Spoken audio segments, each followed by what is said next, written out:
کہا اچھا یہ بتاؤ پھر ایہما اعلم بے سنت رسول اللہ، رسول پاک کی سنت کا دونوں میں سے بڑا عالم کون تھا؟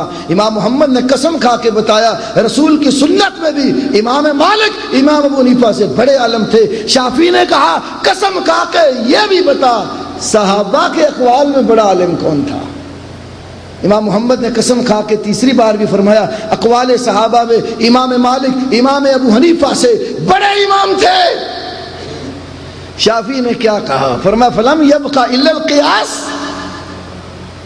والقیاس یکون علی هذه الاشیاء، پیچھے سوائے قیاس کے تو کچھ نہیں نہ رہ گیا، قرآن بھی آ گیا، سنت رسول بھی آ گئی، صحابہ کے آثار بھی آ گئے، اب سوائے قیاس کے تو کچھ نہیں نہ بچتا، اور قیاس تو انہی چیزوں پر ہوتا ہے، یا قرآن پر یا نبی کی سنت پر یا آثار صحابہ پر۔ فمن لم یعرف الاصول علی ای شیء یقیس، جو اصول نہیں جانتا وہ قیاس کس چیز پر کرے گا؟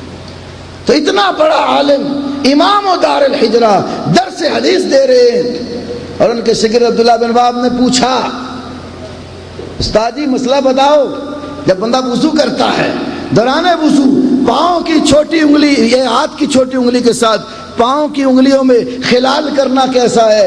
امام مالک نے فرمایا اہل مدینہ میں یہ عمل نہیں ہے، مدینے والوں میں یہ عمل موجود ہے نہیں ہے۔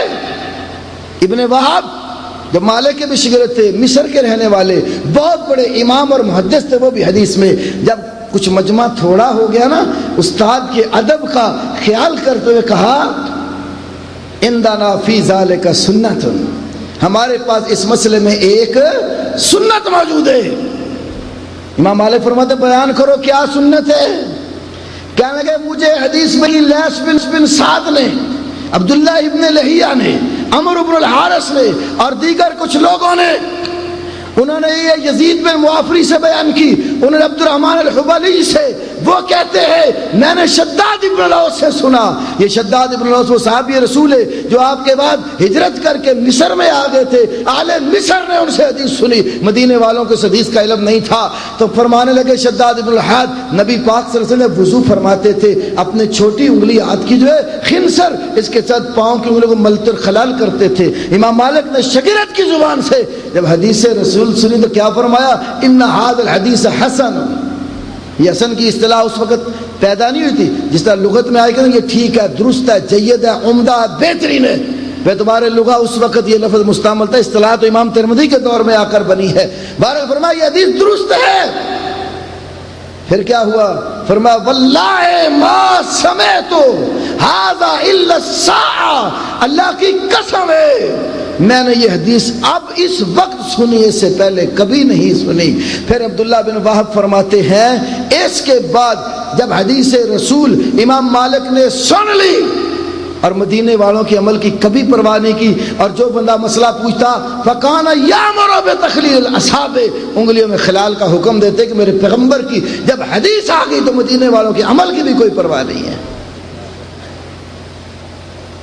امام مالک ہی کہتے ہیں خلیلی نے الارشاد ارشاد السالک میں، ابن حزم نے اپنی کتاب الاحکام اصول الاحکام کے اندر بیان کیا، مالک فرماتے ہیں انما انا بشر اخطئ و اصیب، میں انسان ہوں، مجھ سے غلطی بھی ہوتی ہے، درست بات بھی کہتا ہوں۔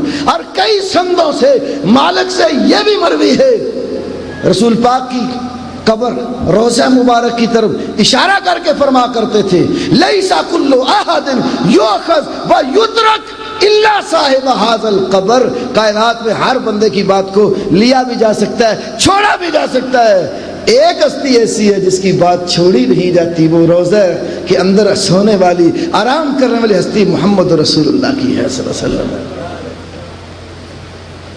امام شافعی رحمہ اللہ ان سے ان کے شاگرد امام مزنی نے نقل کیا، بیچ میں دوسرا کوئی راوی نہیں ہے۔ منذری نے شافعی کی کتاب العم کو اختصار سے لکھا ہے، مختصر کتاب العم کے مقدمہ کی تیسری لائن میں امام مزنی کہتے ہیں امام شافعی اپنی اور دیگر علماء محدثین کی تقلید سے منع کیا کرتے تھے۔ آدھے پیچھے چوتھے امام احمد ابن حنبل رحمہم اللہ اجمعین احمد سے ان کے شاگرد امام ابو داود نقل کرتے ہیں. ابو داود احمد میں بھی بیچ میں تیسرا کوئی بندہ نہیں ہے. اور امام ابو داود نے اپنی کتاب مسائل ابی داود کے اندر یہ بات لکھی کہ امام احمد ابن حنبل فرمایا کرتے تھے اپنے دین میں امام اوزاعی مالک وغیرہ ان ائمہ میں سے کسی کی تقلید نہ کرنا. چاروں امام منع کرتے تھے. لیکن آج مجھے افسوس سے کہنا پڑتا ہے آپ کی سکاڑے کی سرزمین میں رہنے والے بعض افراد جس دار فانی سے اب چلے گئے انہوں نے بھی اپنی کتاب میں لکھا، بلکہ وہ آثار خیر جو خیر محمد جلندری کی کتاب میں آپ کے یہاں اکاڑے کے ایک ماسٹر نے اس کا مقدمہ لکھا، اس کے اندر یہ بات لکھی موجود ہے. کہتا ہے 4 اماموں سے باہر نکل کر کوئی بات کرے وہ جہنم میں جانے کے مترادف ہے. اور مفتی احمد یار خان گجراتی نے جال حق کے مقدمہ میں تقلید کے چیپٹر میں صفحہ 26 پر یہ بات لکھی ہے ائمہ اربعہ سے باہر نکل کر بات کرنا جہنم میں جانے، خواہ وہ بات صحابی کے قول کے مطابق کیوں نہ ہو، رسول کی حدیث کے مطابق ہی کیوں نہ ہو، یا قرآن کی آیت کے موافق کیوں نہ ہو. جال حق کے مقدمہ میں لکھا کہ آپ ایسی بات کریں جو ائمہ اربعہ سے باہر ہٹ کر ہے، خواہ وہ قرآن آپ پڑھیں، خواہ حدیث پڑھیں، خواہ صحابی کا اثر ہو، یہ جہنم میں جانا. لیکن میرے بھائیوں درو گورا افزا نہ باشد کہتے جھوٹے کا دماغ کام نہیں کرتا. خود کئی مسئلوں میں یہ لوگ ائمہ اربعہ سے نکل کر باہر بھی فتوے دیتے ہیں. آئیے میں آپ کو مثال دیتا ہوں. کوئی آدمی زنا کا کوئی کیس آ جائے عدالت میں، زنا کا کیس ثابت کرنے کے لیے شریعت نے کتنی گواہیاں بتائیں؟ 4. کتنی بتائی؟ 4 گواہیاں بتائی. اور شریعت صرف گواہوں سے ان کی عدالت کو سامنے رکھ کر گواہی مانگتی ہے، گواہی کے ساتھ قسم نہیں مانگتی. چاروں اماموں کا مذہب یہ ہے کہ جب عدالت میں کیس آئے کسی پر زنا کا دعویٰ کر دیا جائے، مدعی 4 گواہ لائے گا اور گواہ گواہی دیں گے. قاضی ابن ابی لیلہ کا یہ موقف ہے، گواہ گواہی بھی دے گا اور ساتھ حلف بھی دے گا. اب یہ 4 اماموں سے کسی کا مذہب نہیں ہے. اور یہ بات جو ہے پیر کرم شاہ صاحب نے اپنے رسالہ دعوت فکر و نظر کے اندر بھی لکھی ہے.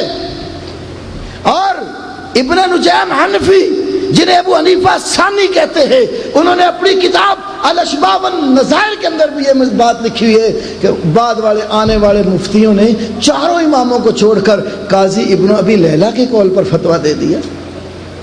تو 4 سے نکل کر فتویٰ دینا گمراہی یار جہنم میں جانا ہے، تو پھر قاضی کے قول پر فتویٰ دینے کا کیا مطلب؟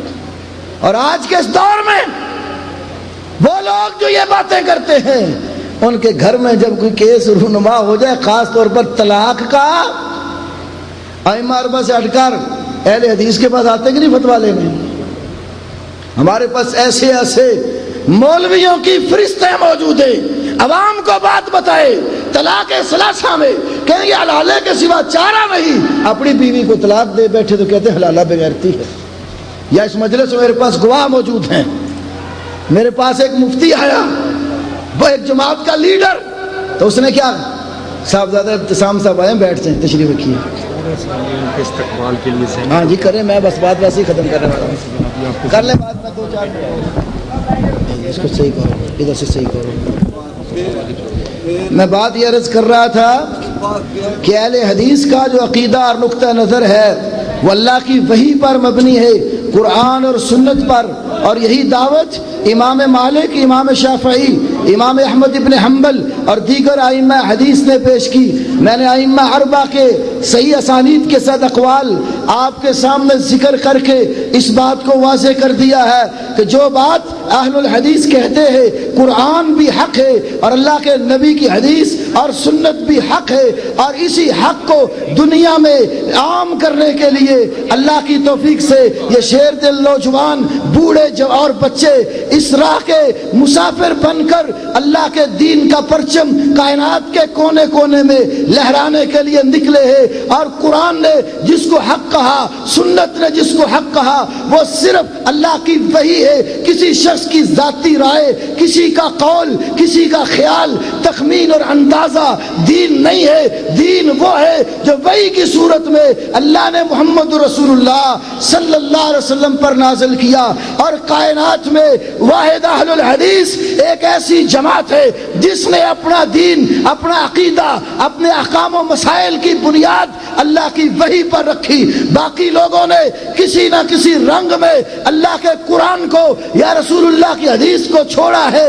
اللہ مالک الملک مجھے بھی اور آپ کو بھی، تمام بھائیوں کو قرآن و حدیث والا سچا مسلک اہل حدیث اس پر قائم رہنے کی توفیق نصیب فرمائے. اور جب تک اللہ زندہ رکھے، قرآن پہ رکھے، نبی کی حدیث اور سنت پر رکھے، موت آئے اسی عقیدہ کے اوپر موت آئے. وآخر دعوانا ان الحمد للہ رب العالمین.